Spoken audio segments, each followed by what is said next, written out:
Сыбайлас жемқорлық ел экономикасының дамуын тежейтін әрекеттердің бірі. Егер аталмыш әрекет орын алған жағдайда, мемлекеттік қызметкерлердің алған сыйлығы не өзге де заттары арнайы мемлекеттік қорға тапсырылады. Осы ретте Шымкент қаласы бойынша 2018 жылы 52 дана, ал 2019 жылы 11 дана сыйлық тапсырылған. Бұл туралы Қазақстан Республикасының мемлекеттік қызмет істері және сыбайлас жемқорлыққа қарсы іс-қимыл агенттігінің Шымкент қаласы бойынша департаменті басшылары өткізген баспасөз брифингінде мәлімделді.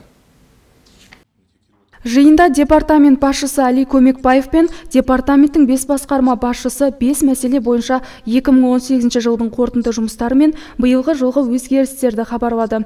Мемлекеттік қызметке үміткерлер үшін тестілеу ережесіндегі өзгерістер мынадай. Іріктеу 3 кезеңнен тұратыны мәлім, ал жауаптардың нақтылығы 50%-дан кем болса тестілеуден өтпейді, бірақ азаматтар 1 айдан соң қайтадан тапсыруға құқылы. Сондай-ақ 1 ақпаннан бастап ішкі конкурстар е-қызмет, е-егов жүйелері арқылы электронды түрде мемлекеттік органның поштасына жіберіледі. Ал мемлекеттік қызметшілердің үстеме жұмыс жасауына келер болсақ, жұмыс компьютерлері автоматты түрде 19:00-де толықтай сөндіріледі. Компьютерді белгіленген уақытта өшіру. Біз соны бізде Қазыбек Ерболат деген маманымыз бар. Сол IT технологияның хабары бар. Оны ол сәйкес роликке айналдырып, сол роликті біз қалада неше мекеме бар, соның бәріне жолдадық. Әр мекемеге жеткізіп, мінекей жолын айтып беріп жатырмыз.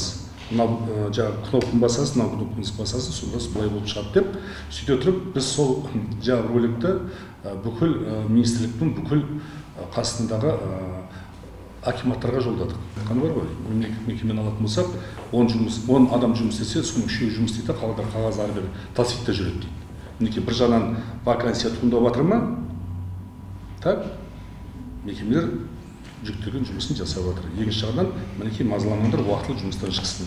Қазіргі таңда скут жүйесі 16 жергілікті және 8 аумақтық мемлекеттік органдарда орнатылған. Сыбайлас жемқорлық бойынша 2018 жылы 52 дана, ал 2019 жылы 11 дана сыйлық арнайы мемлекеттік қорға тапсырылған.